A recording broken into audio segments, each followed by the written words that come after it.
Well, good morning, Ethos Church. So good to see you all out this morning. You sounded amazing during worship.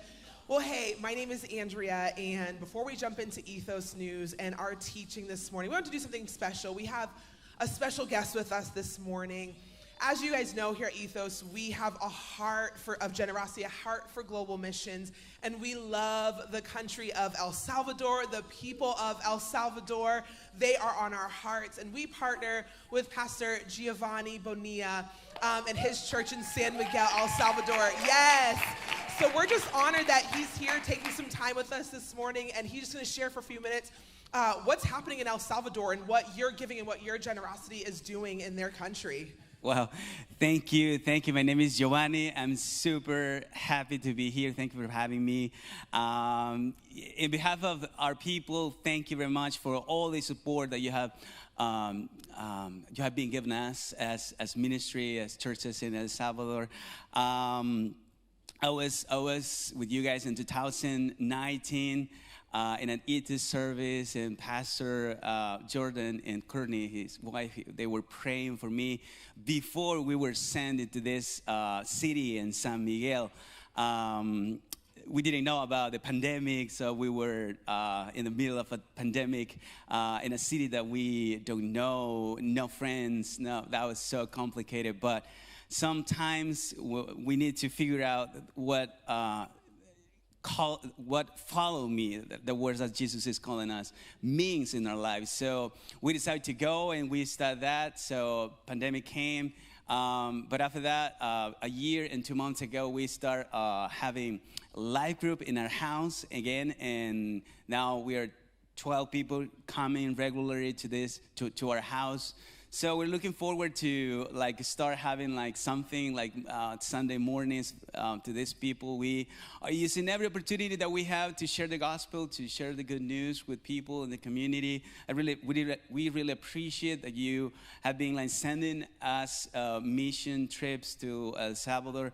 And that allows us to create a relationship with the community, and we present Jesus, and we can make disciples. So I want to make sure that we are so thankful for all your generosity, all your support, and keep praying for us, keep praying for our family, keep praying for our ministry in El Salvador, and thank you very much for everything that you have done.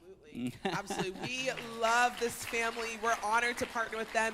And like Pastor Giovanni said, we've sent teams out to El Salvador to partner with them, be the boots and the feet on the ground, the feet of Jesus. So we have mission trip. We have one coming up in July, and then we're always having them. So think about it, pray about it, be a part of that. If your heart is going outside the city of Columbus to touch lives, we love them, and we're honored to partner with Pastor Giovanni and his family. So again, just give up one more time for Pastor Giovanni, and then you can turn your attention to the screen for Ethos News.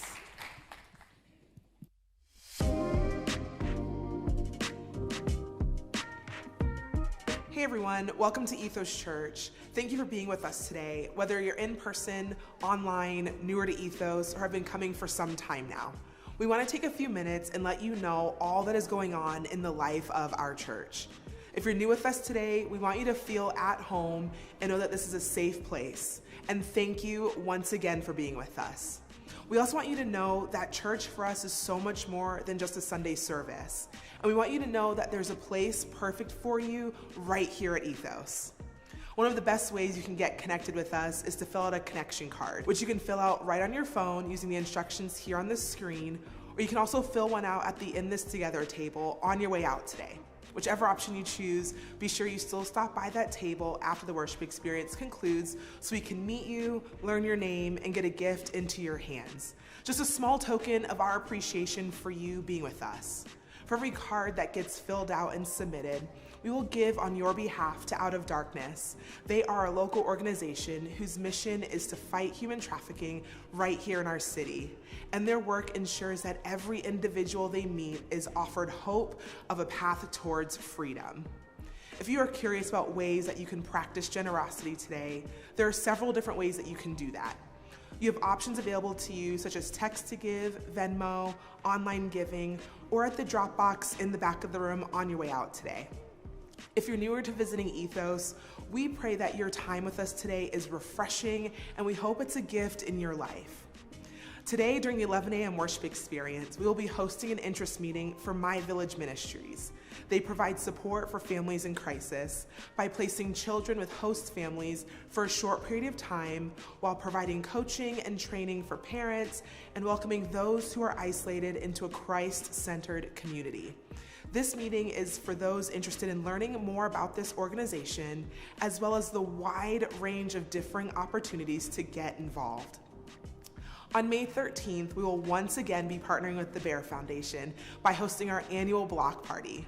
Our goal is to create a fun and joy-filled event for foster families and children. The block party will consist of food, inflatables, face painting, yard games, and a special gift. This year, we are providing the opportunity for each kid to build and design their own stuffed bear. Today is the last day you can stop by the In This Together table to buy a bear and an outfit for one of our Bear Foundation kiddos to build on the day of the party.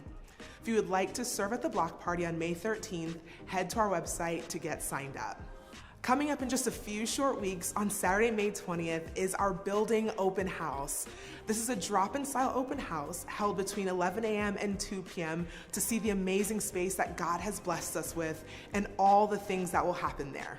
Come on out for a self-guided tour of the space, as well as some snacks and food trucks that will be available on site. Parking is limited, so we encourage you to carpool, and we cannot wait to see you there. Ethos Kids is launching a 2-day summer camp experience for all children entering K through 5th grade. The summer camp experience will be hosted on June 13th and 14th from 9 to 11:30 a.m. at the Ethos building. Ethos Kids Summer Camp is designed to create fun friendships and learn about God's love.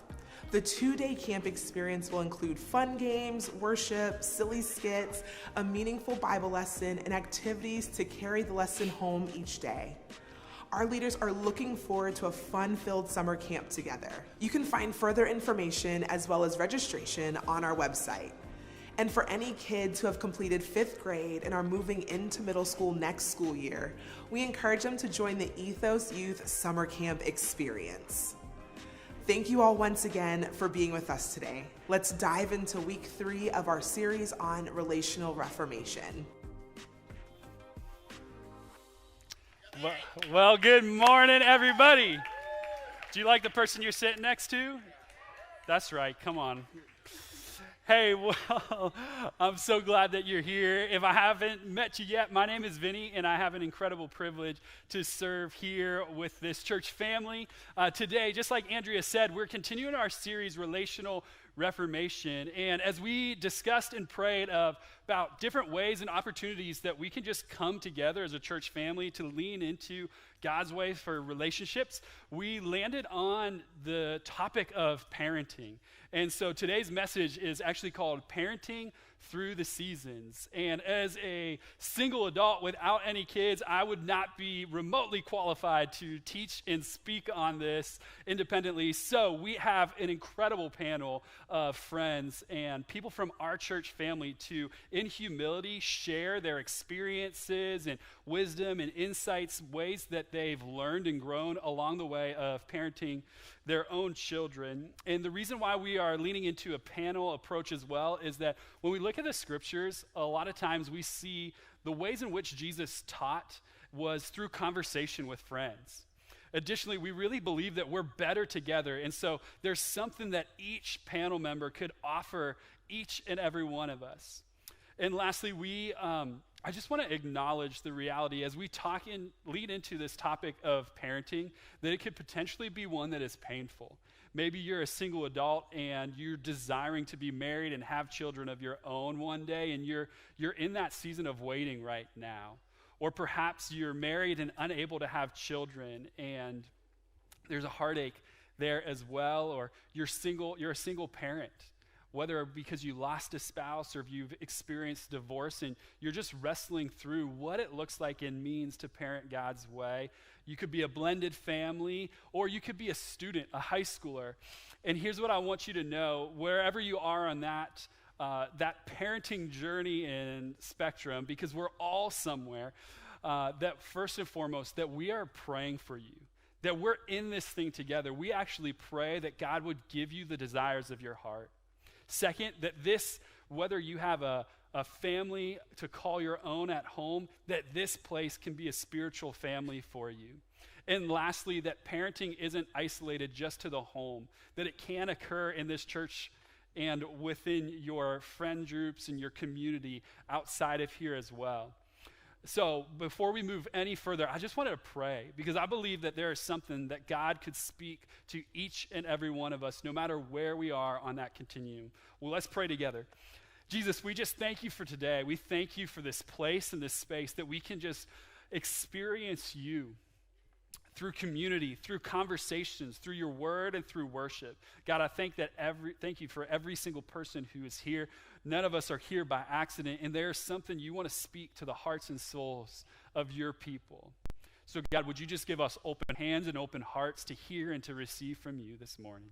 We pray all these things in your name. Amen and amen. Well, Ethos Church, without further ado, would you help me welcome our panel?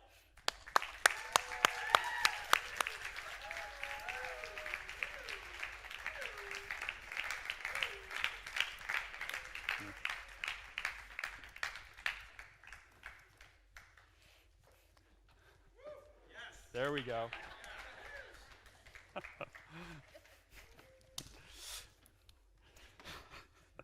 Hey, so I wanted to give you a little introduction to each of these couples up here.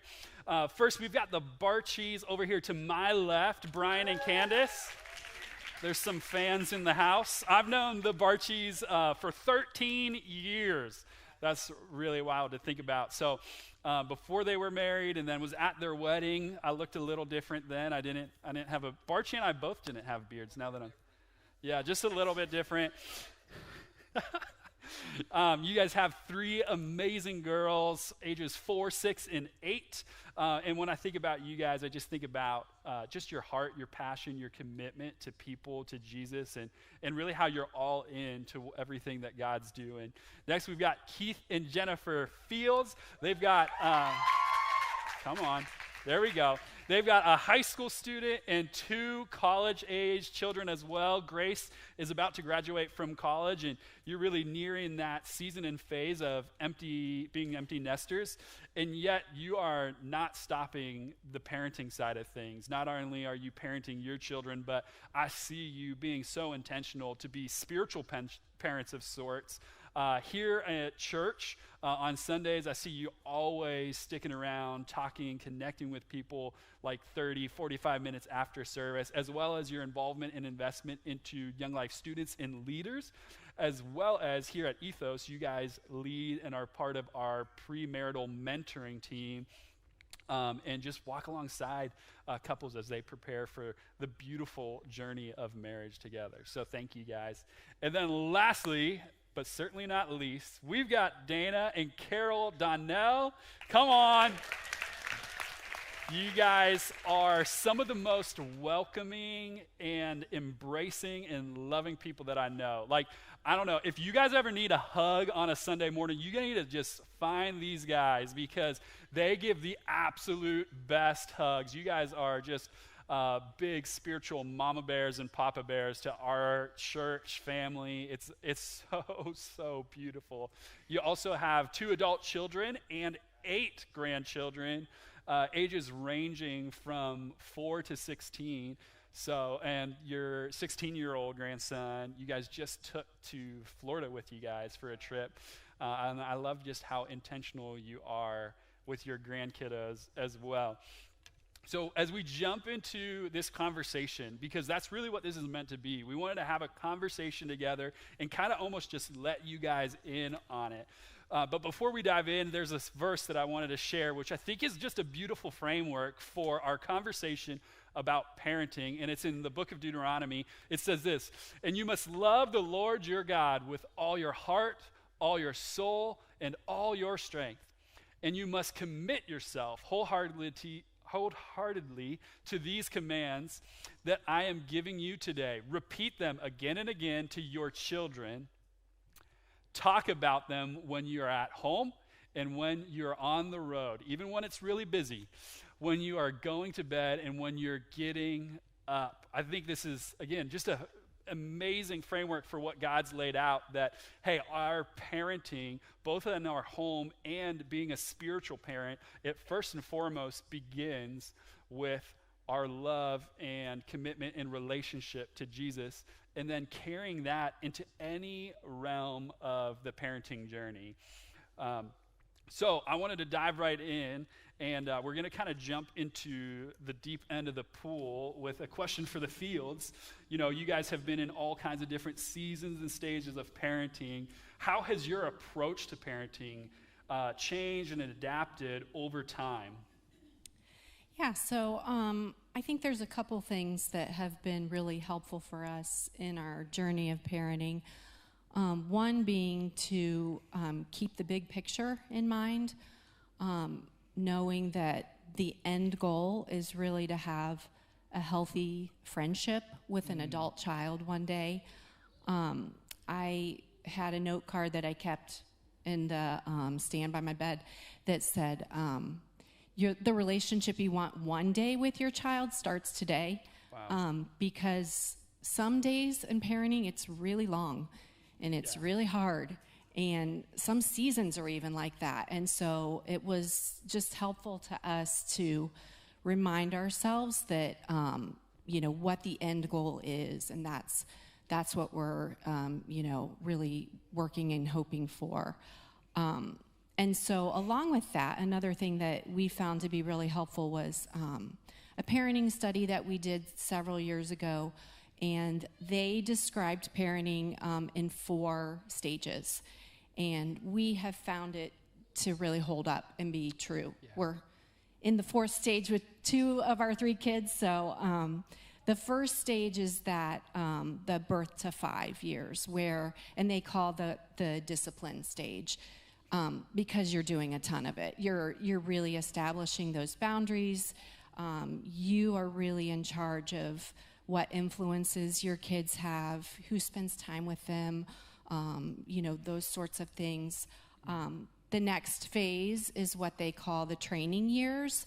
Those are those elementary age years. And you're still walking really closely with your child. You still have a lot of the say in how they're spending their time, who they're with. And you're doing a lot of training, a lot of teaching right there beside them. Then you move into that 3rd stage, which I think for a lot of people is kind of a scary stage of middle school, high school. And that phase is called the coaching phase. So your approach definitely needs to change. You are definitely on the sidelines more and giving your child just some more freedom to make decisions. And, they're coming back to you, and hopefully you're having some conversations and then sending them back out and, seeing what kinds of choices and decisions they make. And then the 4th stage is friendship. I think every parent, really anyone who's a mentor or part of a child's life wants to get to that end of, wow, I have a friend. This is a friendship. This is a healthy relationship.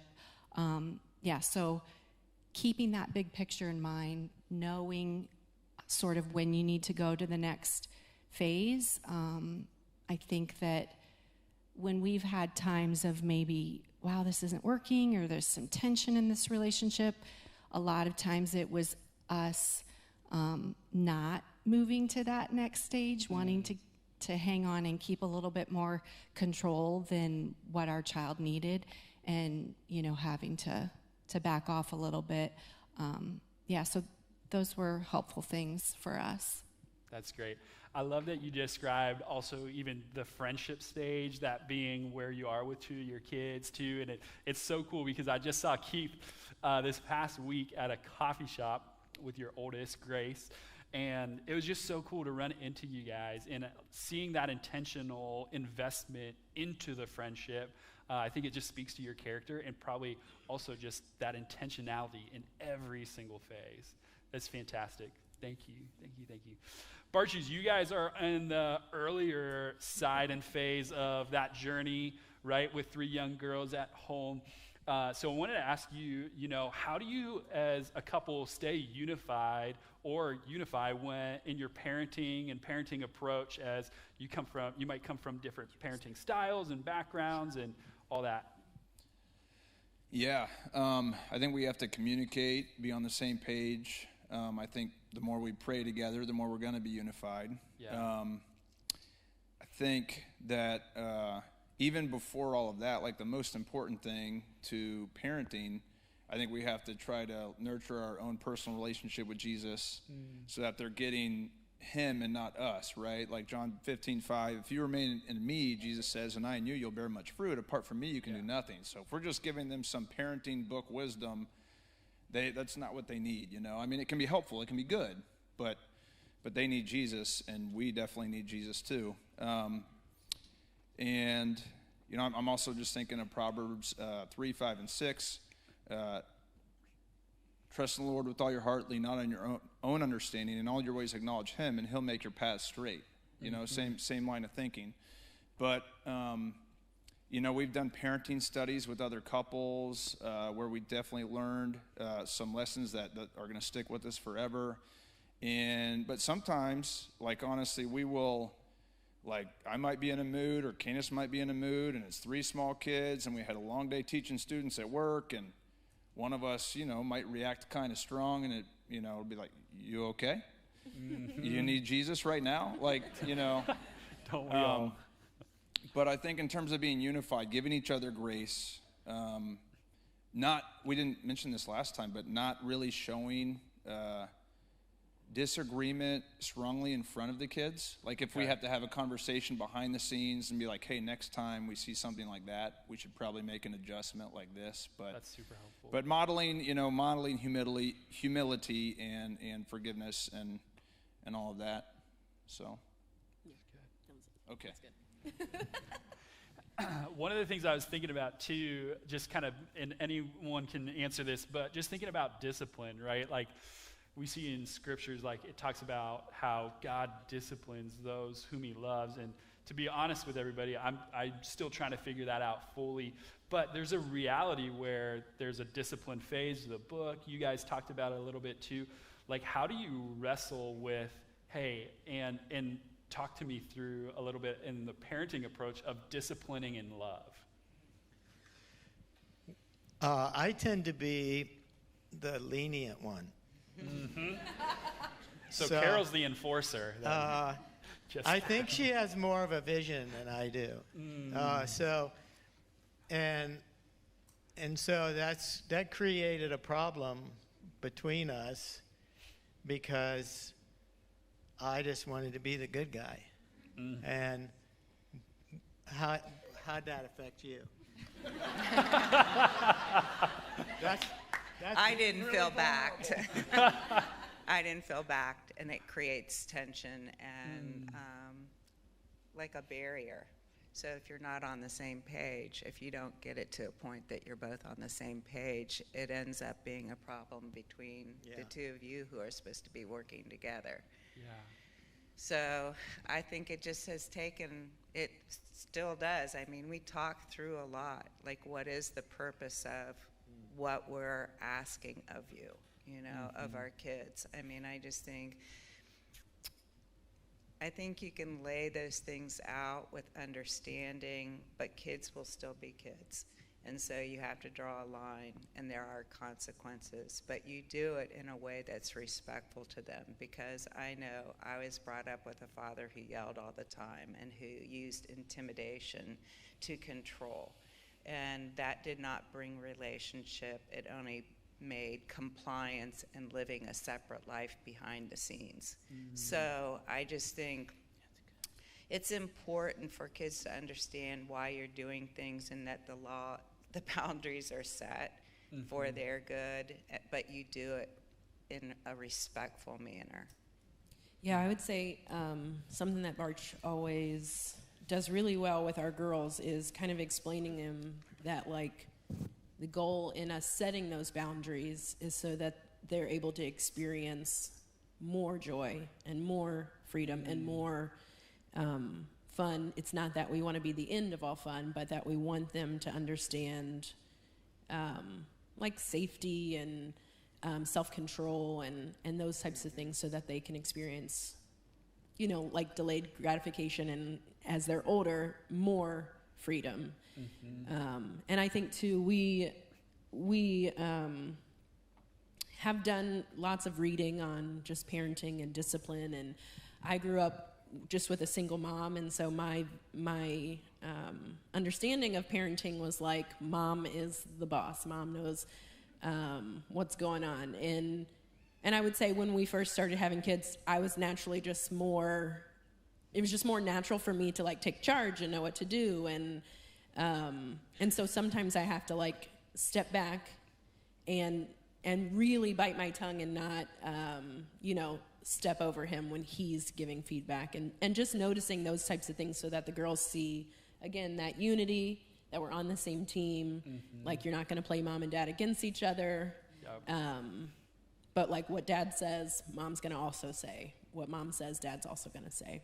Yeah, you have each other's back. Yeah. Yep. And then like you said earlier, like if there was something that was, I saw this a little differently, you do that privately, and then get aligned there, so that the next time you can approach it in a beautiful, healthy way. So. And I would say we don't always do that right either. I think parenting, I don't always do that right either. I think parenting, again, is so much of raising these decent humans, but it's also like the Lord's gift in refinement for us. Like we also have to learn something that I'm always like pressing into is I have to learn gentleness. I have to learn compassion, because I'm pretty blunt, pretty straightforward, but they're like small people, and if I don't want them to talk to people that way. So I think just keeping in mind that the whole process of parenting is also growing us closer to the Lord as well. Yeah. Keith, is there, how in your parenting journey have you felt like you've grown closer to God as a result of walking through these different seasons and phases? Can you grab the mic? Oh, yeah. I would say, children reveal they bring out some of the things in you that you may not want to be brought out. Anger, ego, pride. You'll catch yourself in situations where that is at the root of your reaction, not what they're doing. And so it's convicting. It's you're brought to a realization many times that it's your sin within your life that's causing some of those reactions.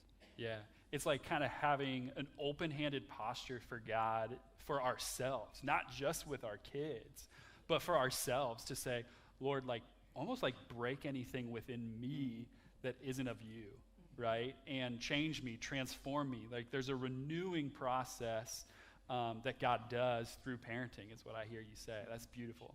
Thank you. Yeah, Candace was starting to hit on this, and I think it's a big deal. It's like, John 10:10 says, Jesus says, I came so they could have life and have it to the fullest, or have it abundantly, right? And I want them to know, like, if there's something that we're trying to like redirect, it's not to take away the joy or the fun, like Candace was saying. It's because like we see something even better for you. We want you, like nothing makes us happier than when our girls are like deep belly laughing, like laughing like hard. Makes me think of middle school, like being an idiot with buddies at the lunch table at Worthingway Middle and just slapping the ground. We were laughing so hard. Like I want them to enjoy their life. I want them to like realize following Jesus is an adventure. It's the ultimate adventure if you're really doing it. And so like, I don't know. Whenever there's a redirection, it's not because we are trying to like stifle you or whatever. It's because it's like there's something better. We want the ultimate. So. That's good.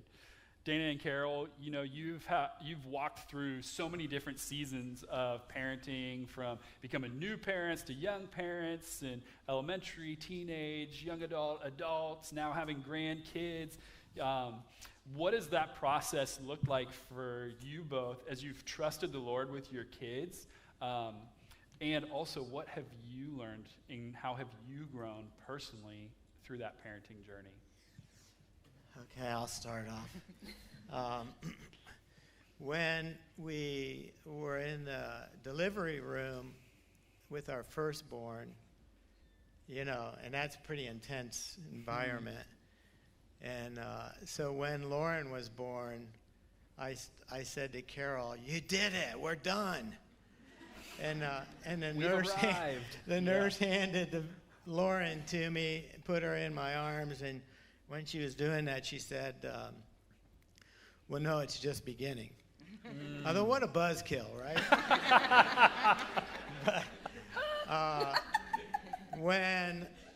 But when she did that, when she handed her to me, I was just profoundly struck by the fact that it was really the Lord was releasing her into our care and protection.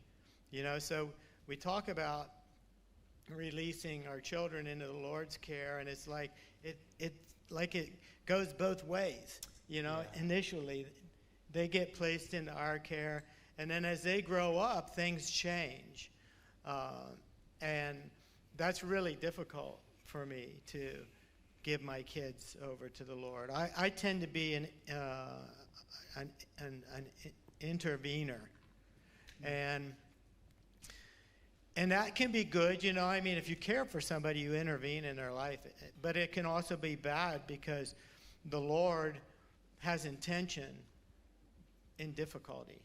You know, he has something he wants to accomplish when things are difficult. For me, though, the problem is when someone that I love is suffering, I get anxious, you know, and I just want to end it.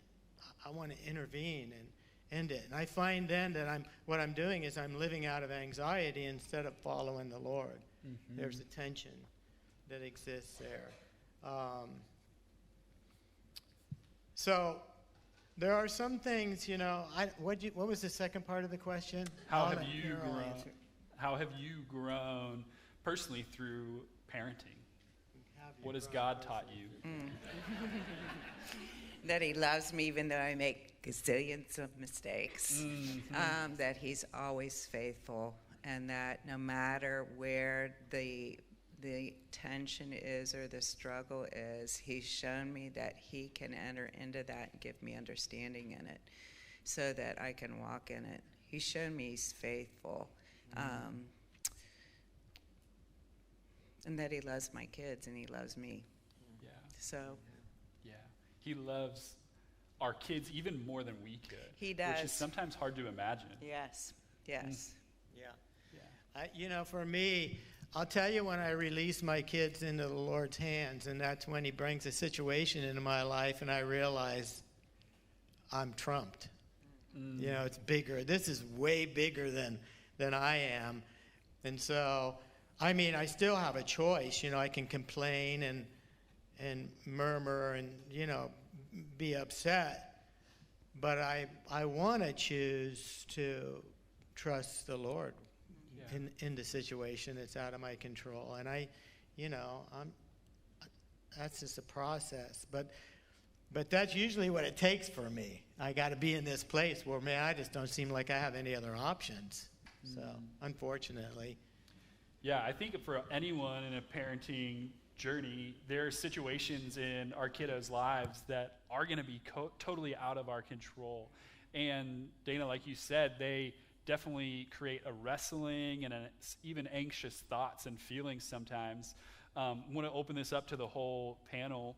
You know, what do you pray and what do you talk to God about when you are having those anxious feelings and thoughts?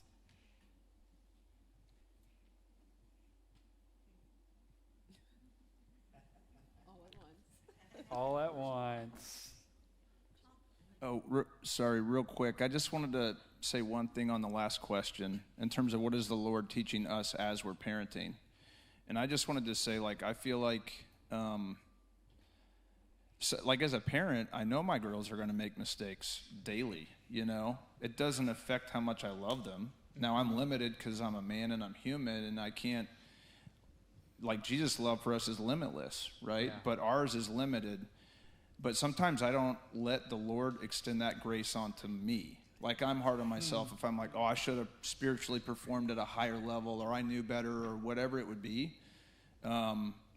Like, it's hard for me. It's just a spiritual battle to hear, like, well done, good and faithful servant, or I'm proud of you from my Heavenly Father. And so it's funny, like, I'll extend that grace to my kids, but sometimes, depending on how I'm doing with the Lord that week or that day, I won't let him speak that to me. What was your next question again? What do you do? What do you pray, and what do you talk to God about when you are experiencing some anxieties because there's something that our kids are experiencing or doing that are seemingly out of our control? Yeah.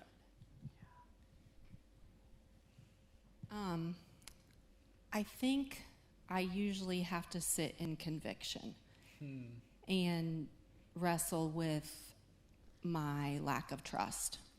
That's usually what it is I think Carol and I were talking before the service that sometimes I visualize myself going like this, and I'm like, here's my kids, you can have them. But I really haven't done this and said, okay, here's my kids, you can have them. Your plan is better than what I could dream up. And that is usually just me being convicted of parenting out of fear. I think I get convicted on that a lot of, wanting to bubble wrap and keep it all safe and keep it all how I think it should go. But that's not God's plan. And, the verse that says, train up a child in the way they should go, and when they're older, they won't stray from it. I was convicted in that when my kids were little, that is not train up a child in the way I think they should go. That's not my plan. So that's his plan, train up the way a child or that God wants them to go, that having a unique call on each kid's life and having that open palm and saying, okay, I'm going to trust that this is good. You have been faithful. So when I'm feeling anxious, I'm convicted. And I think, Jennifer, too, that's part of what I hear even in that is that's why, like, what can work with one kid won't work with another, because God has a specific, unique way and pathway for that kiddo to go in relationship and connection with him. I was going to say along with that too, I keep thinking of Corrie ten Boom when she says there is no pit that is so deep that he is not deeper still. And I think the reality of it is there are some really hard things in parenting and places that cause you extreme fear and anxiety. And yet you have to make these decisions where you consciously believe that God is big enough to take my child through those things, that he is there with them. There's no way where he can go that he is not. I just have to talk through the promises of God to myself so that I can choose. I'm going to put my trust in you because I believe this is who you are. That's good. Vinny, mine's going to be kind of simple, but it does take me back. So I think Danny Mount, affectionately, I call him D-Money. Years ago, we were doing an Andy Stanley study with the Hires and a couple other families on parenting, and we were like, I think, brand new at this time, and he talked about how, and I think about this a lot in our culture, a lot of people, American dream, American culture, are very experience rich, right? We want to create every experience for our kids, do every single thing, every day, every week, amazing vacations. All these things are good, but then you can be relationship poor. Like, there's never time for family meals. There's not a lot of time spent if you have, like, we have 3 small, and I learned this from Mike Chilcote. Look up to him like a spiritual father or an uncle or something, but he had 3 daughters, and I got all these friends with 3 daughters. It's crazy. But he would talk about doing daddy-daughter dates. And so if I notice that Nina, our 6-year-old, is getting more anxious, I'm like, we need to go to Costco and get some strawberry sundaes. And we need to spend some time just kicking it and talking and pretending it's a secret, like, we're going to get a churro too, don't tell your sisters, whatever. It's like $3, and like I get 5 more daddy I love yous the next 2 days. For Naomi, you know, we need to go to Waffle House. Yep. You know, she's a fiend for sugar, so she doesn't love the savory stuff, but she'll pound like 2 waffles, take it from her sisters, and all of a sudden we're best friends for a week. Yep. So just that time spent and them feeling loved, and that I'm not necessarily doing any type of Bible study with them. It's just like making the time for them to feel loved and cared about. And I feel like we usually see a change. And even Candace will be like, hey, these 2 Saturday mornings, I need to go with Naomi and what, Noelle's the baby, so she's just, you know, she's constantly smothered and cuddly, and, you know, she's cute. So there's not as many with her yet. We're probably going to have to ratchet those up soon. But like, it's like there's a dial, you know, which one needs a little more this week type of a thing. Yeah, it's not what we give our kids, it's who we are when we're with them that matters the most. And honestly, that probably makes the greatest impact. Yeah. Yeah. Vinny, I was thinking of 2 scriptures that come to mind when it feels like what's going on with our girls is just so much bigger, like they're having a hard time, or we're really button heads with something, and it feels like the weight of parenting, like I'm really messing it up. And one of them is Isaiah 43, and it's 1-4, and it just says, when you walk through the fire, I will be with you. When you pass through the river, the waves will not touch you. When you walk through the water, I will be with you, for you are mine. And it's all of these different scenarios that we're going through, and God's faithful and gentle reminder is that he has got us, that he is protecting us, that he has what's best for us. And the second one is Romans 8:18. And it says, this is Paul speaking to the church in Rome, and he just says, I consider that our present sufferings are not worth comparing with the glory that will be revealed in us. And so I think, for me, I'm trying to process, like, what is happening right now? Like, the Lord is bringing me out on the other side of this so much better than the side I entered on. I'm going to know him more intimately. I'm going to know what he wants for my life. My girls are that's going to trickle down to my girls. It's going to, you know, pass through to our marriage. So, like, just keeping perspective that, like, what's on the other side of what's really hard right now is, like, infinitely more glorious for the Lord. Yeah. Thank you. Thanks for sharing that. Yeah. I love it. You know, in every season, you know, we're talking a lot about just even the wrestlings and the hardships in parenting and seeing our kids through certain situations, fields. You know, you talked about those 4 different seasons where, you know, the challenges that our kids walk through is different in each of those seasons, right? So I have 2 questions for you is, how have you helped parent and walk your kids through those challenges? And in the midst of it, how have you been intentional to be more of an influence on them rather than just an instructor? Yeah, that's good.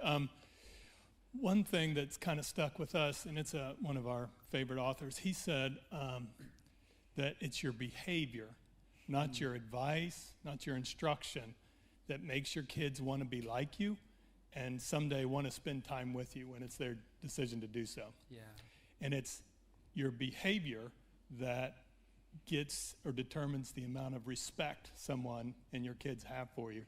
And it's respect that gives you influence. Mm-hmm. So, you know, thinking through that, you know, there's going to be times we want to have influence on our children's decision.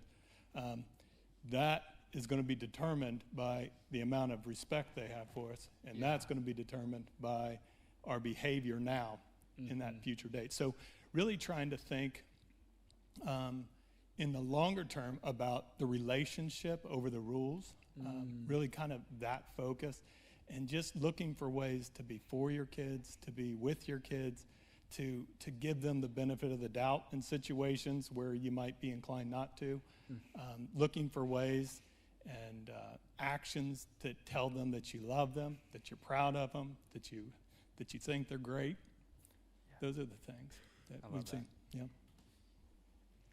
you have a second part? Oh, yeah. The second part, I missed that one. They also, so that was, you know, when they're in a difficult season, right? What do you do? So as we were thinking about that, I mean, definitely don't hesitate to get professional help. That could be a counselor, it could be medical attention, whatever that, but don't hesitate there. And then also, don't do it alone. I mean, definitely draw together during those times. You know, there's a tendency to isolate a little bit in the really difficult times. And then also, you know, have a community, people that you trust, people that will pray with you, for your kids, with you when you're going through that. That's really important in those challenging times.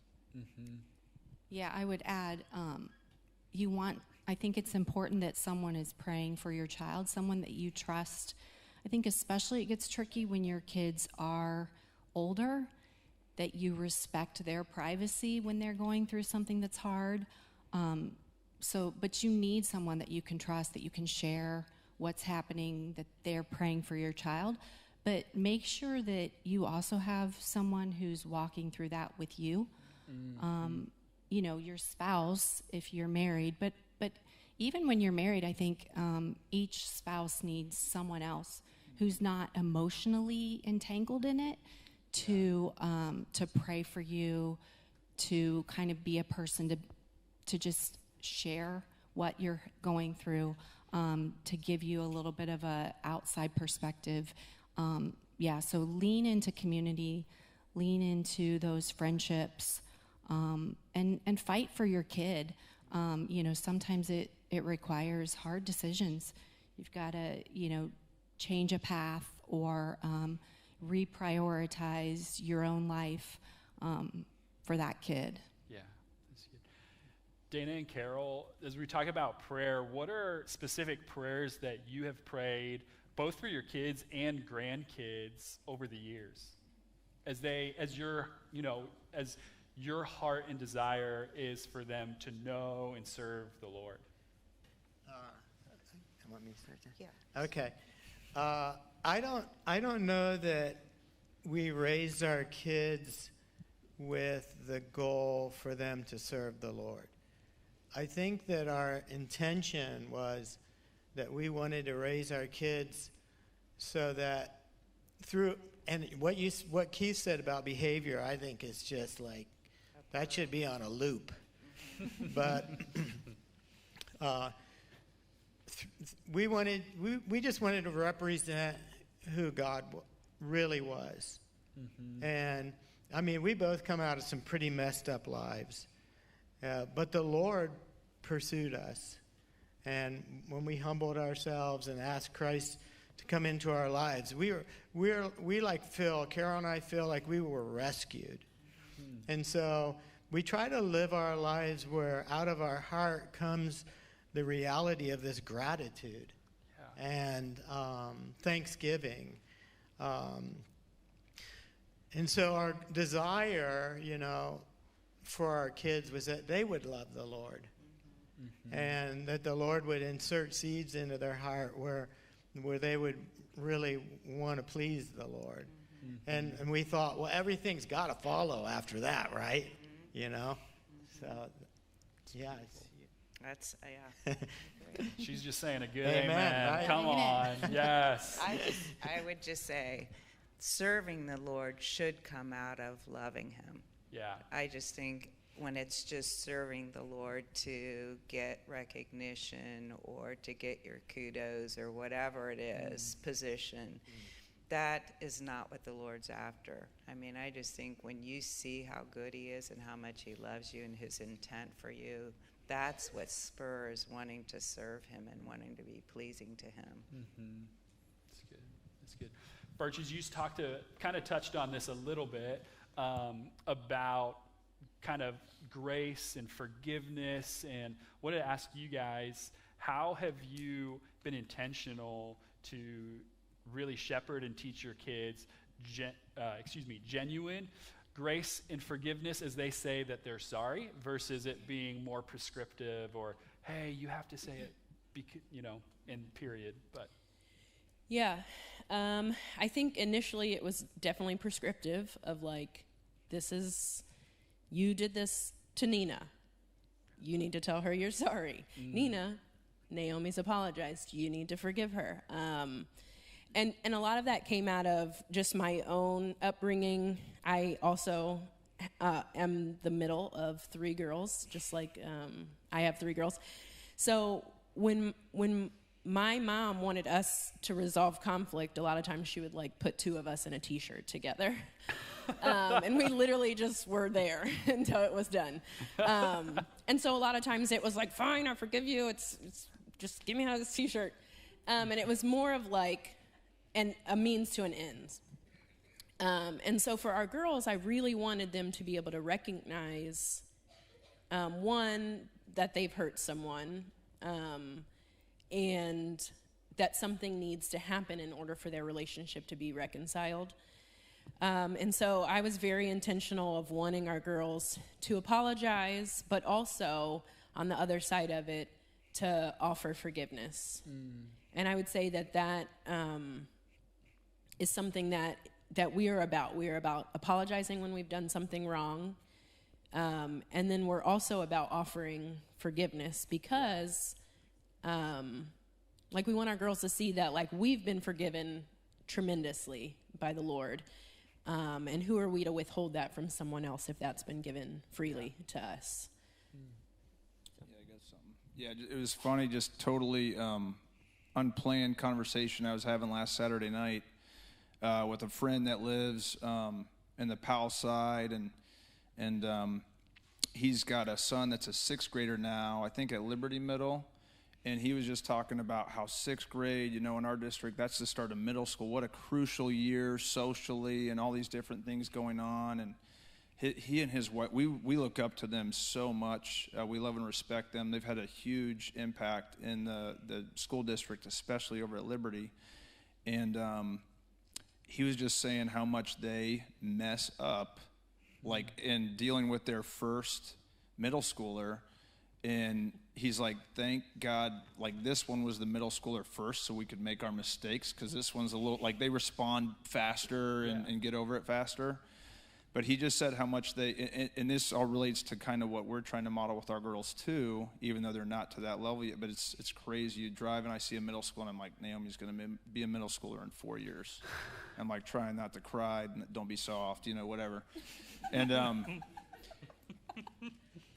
And, no, but he was just saying they are constantly modeling apologize. Like they know the moment they did it. And I feel like we're kind of like this too, where they're like, we've kind of set a decently high bar. We have high expectations. And sometimes we just are like, you knew better and, da-da-da-da-da. But the moment they do it, they can just look at each other and know, like, that was a bit much. We overdid it. We need to apologize. And then they're like, hey, we're sorry.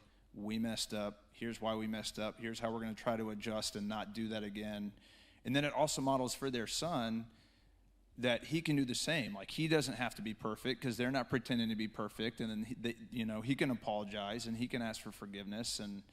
And so we just want to be like, look, we're messed up. We're never going to be perfect. One thing, too, is I'll tell the girls all are kind of like, this is wired into them, and hopefully it makes sense later for them. But I'll say, how much does Daddy love you? And they'll say, this much.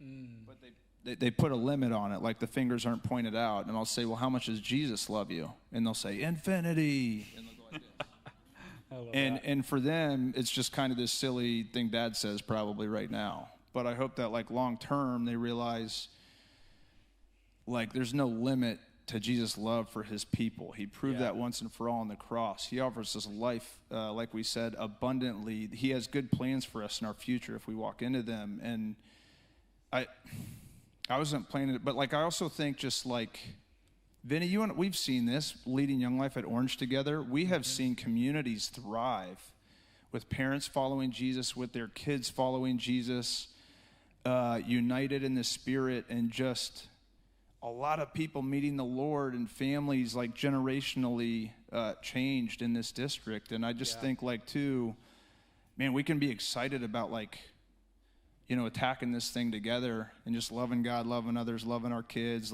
It says he's able to do immeasurably more than we ask or imagine. And I just hope and pray, I didn't say all this at the last service, Like, who knows if any of this will come to, but my brain goes, it never stops. So I'm like, what if when Naomi got to middle school, Fabozzi's, who bins on Young Life staff military, and Holzer's, who we used to lead Young Life with, and Naomi, who's kind of just this natural. I remember Grady Dalzell, when she was just born, he prayed at leadership she would become a fiery little missionary. And I was like, frickin' amen. I love that prayer. And but then, like, now Rachel and Mike are in Pirate Reserve. We're in Glen Ross. Yep. Gavlik's got a party barn right down the street. Like, I don't know, wildlife getting popping at I don't know. I just get excited thinking about, like, this thing could be amazing. God might have just some amazing stuff in store. I'll stop. She's squeezing my knee. Okay. Can I just add one thing? Your mic might be off. Yep. There we I go. just wanted to add one thing to what you said about when you're teaching your kids forgiveness. I think the other person who has been offended needs time to really think through what they've done, what the person's done to offend them, and they need to be taught how to say that to other people, because I think how many adults, all of us, have a very difficult time saying what it is that someone's done that's hurt us. Yeah. And so when you're giving the kids from the very beginning an opportunity to say, this is what you've done that really has hurt me, and the other person is being taught to listen. You can't make them take that to heart, but you're giving them an opportunity to learn how to listen. And you can't make their I'm sorry from the heart, but you're giving them opportunities to own what they've done wrong. I think people need to be taught how to voice things, what's going on inside of them. Yeah, I think that Learn how to be vulnerable. I think that grace and forgiveness piece is so huge to teach and instill. And the Barchies have actually taught me so much. What they just shared, there was a situation where I saw it play out firsthand, where something happened and Candace said, hey, say sorry for that. And I was just like, oh, it's okay. And Candace said, no, it's not okay, actually. The only response, and she was teaching me in this, she said, the only response is, I forgive you. And that's something that is really important to their family culture and values, which I think is so beautiful and close to the heart of God. But it's actually changed me in such a powerful way, because it's changed the way that I relate to adults. When I feel like I've messed up and I say that I'm sorry, I actually hope people will say, Vin, I forgive you. Like, it's in the past now. And vice versa, right? Like, when they've done something to, hurt me or whatever, I'm like, the only thing I really want is, I'm sorry. And the opportunity to say, and I forgive you. And I think that's just a beautiful demonstration of how we can relate to one another because of the way that God relates to us. Fields, in parenting, there's lots of different seasons, and you've got 3 amazing kiddos, and their involvement in different things. And when it's busy in parenting, how have you been, and how are you still intentional to invest into your friendship together? So I don't even remember who told me, but when we were newly married, someone told me that the best thing you can give your kids is a healthy marriage. And that we just tried to prioritize that, to kind of come from the mindset that we were already a family and our kids are a welcome addition. They aren't the center of it. They want to be. Little kids want to be the center of it, but just that the stability of our marriage was a really important thing that we could give our kids. So we tried to prioritize just that those times every day to kind of touch base with each other, and really put our marriage as a priority. Yeah, that's good. Do you have anything to add to that? Yeah, also, the only other thing I would add is just, how we relate to each other in front of our kids sets a really important example. So Yes. if we're honoring to each other, respectful to each other, that creates an expectation that they'll have for their future spouse. And that's pretty significant weight to realize that. But that is something that we've tried to do.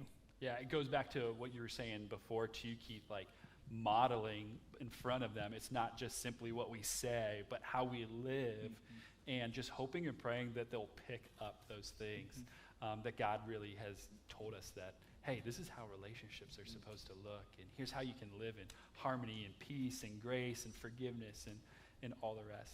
Thank you. Yeah. Donalds. Sir. There are, I like being called sir, I think.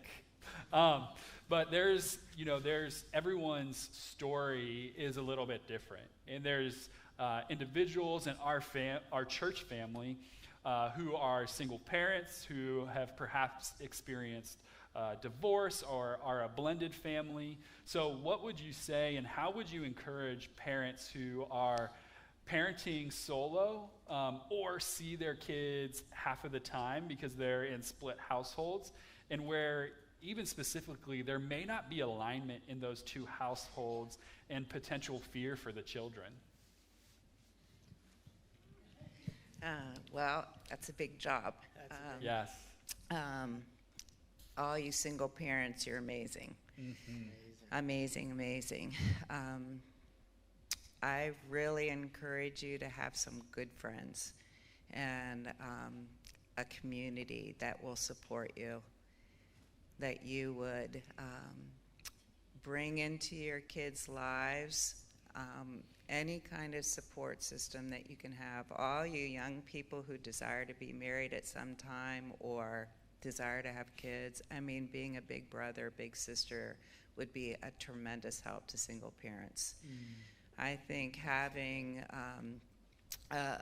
just being involved with some good classes, like if you're doing like a Bible study and you want a particular subject on where you're at with your kids, I think having a group of women or men or, just men need it as much as women. There's a lot of single dads who are trying to do this on their own, and there's a lot of single women trying to do it on their own. And so to be in a community where you have parenting groups that you are involved with, that you can honestly talk about what your kids are going through and how you can come alongside them, is vital. Don't isolate. I think that's the most dangerous place you can be as a single parent, is that you go into isolation and try to do it on your own. If you are a blended family and you are having tension with your ex, it's really important that you establish a strong relationship with your spouse so that you are united and can have a safe place for your kids when they're at your house, where they know what the expectations are, that you spend time with them, that you just continue to build safety in that relationship, especially when the dynamics are so difficult and so different when your kids are at the other place. So I just think if you're trying to make your ex-spouse do something that they don't want to do, it's a losing battle. So you just have to make your place. It's like sending your kids to school. When they're at school, they have rules, they have expectations, they have things that they're developing. And when your kids are at your house, that's your place. And what you're creating there is a place where they feel loved and they feel safe and they feel heard. If it is a contentious relationship and you feel like your kids are in danger, you need to go to all extents for that, whether that means going back in and getting a guardian ad litem who will look at what's in the best interest of your kids. If it's bringing police in, if it's bringing inspectors in, if attorneys, I just think there's all different levels of this. I mean, it can go from, you have a peaceful divorce to extreme. So I just think you have to realize that you need to get help and go to all measures to make sure your kids are safe. Can I interject? Please. I love the idea of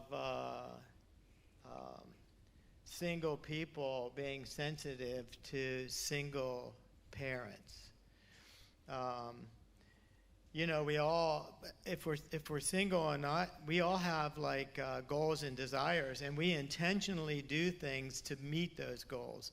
So like if we want to have a successful career, whatever that might mean, we would pursue a trade school, you know, and hone our craft. Or, you know, if we wanted to be, you know, an attorney or whatever, we would invest in our education so that we could meet that goal. And this, you know, when you're single, you're in the in-between. So if you have a desire in your heart to be in relationship and then, you know, to have children, I think that we just think it's just going to happen naturally. And it just doesn't happen naturally. It's far more difficult than law school, I guarantee you. And so I think I love what Carol's saying is we just have to be intentional. You know, so what can you do in the in-between? Vinny does. Vinny, you should talk about that. You're the perfect guy. Hey, so Perfect guy. no, I won't go too crazy. So, yeah. Wait a second. Are you turning this on me? How do you walk that out, Vinny? Because I know that's a desire in your heart. Yeah, I mean, I think part of it's just patience. Part of it is, I think about, there's a verse in Proverbs, I think it's 13:12. It talks about, as it relates to kind of the season of waiting or wrestling or not there yet. In the verse in Proverbs, it says that hope deferred makes the heart sick, but a longing fulfilled or experienced is a tree of life. And I think some of it is about getting our hope in the right places. And in Hebrews, you know, the author promises that Jesus would be an anchor of hope for our souls, for our heart, for our life. And with that, you know, I think it's a good, healthy thing. Like I have desires to be married, to have a family and children. But I'm trying to allow those things to be desires and things that I'm hopeful for without putting the full weight of my hope in that. Because I've found myself over the years to have done that and have been wrecked versus like continually just being patient and prayerful and mindful and waiting and trusting the Lord. Much like you guys have spoken about your own journey with parenting, I'm trying to do that as a single parent or person who has desires for that in my life. And yet at the same time, not waiting to invest into other people. There's another verse that I love that I think is a psalm, and I don't remember the exact reference, but it's this prayer asking, Lord, do not forsake me until I'm old and gray, not until I've declared your power, your majesty to the next generation. So I think when I hear that verse and I think about it, I think it's a real call for me and all of us to invest into other people, not just being parents in our homes, but being a spiritual parent, a spiritual mother, a spiritual father. And to be honest, you know, we've talked about this, and I've talked with the Fields about this too. I actually think that being a spiritual mother and father to someone else is the biggest need in the church today. I really think it is. And because if we can do that, we can show up for people in really powerful ways, both in our spiritual life and also the practical things. You know, I'm thinking about just like, I know you guys all so well, and I've benefited from our relationships, but I want that for everybody. And if I can back up to kind of going back to just speaking to single parents and just thinking about how that what you are investing, this isn't just for single parents, it's for every parent, but what you are investing into your kids makes a massive, massive difference. And my hope and prayer is that you wouldn't discredit that or discount that, even if in a different household that they may be in, that there might be those different rules, which I think you explained that, Carol, so beautifully. That at school there's a certain kind of rules there, but when they're at your home, that's a special kind of investment you get to make in them. And I think that's true for parents with multiple, where kids are in different households as well. As we kind of wrap things up and land the plane, Donnells, I wanted to give you the opportunity to kind of just share with us, is there any last little nugget of words of wisdom when it comes to parenting? You have a last nugget? I have a big one, and it is the family of origin that you've come from. And if there are things from that family that have negatively affected you, those things really need to be looked at. Or if you've made decisions in your life that would significantly affect how you parent, those things, the Lord will one by one reveal and highlight those things to you, and that you really need to take those opportunities to heart and set time aside to really process and work through those things, because they won't go away. They will affect how you are with your spouse. They will affect how you are with your children. And it is a concerted effort. I mean, it is a walking through process. And if you need counseling or a spiritual director, or I just think use those opportunities really to deal with the hurts that in your life, because they will affect you, and they will affect your children. Okay. Don't give up.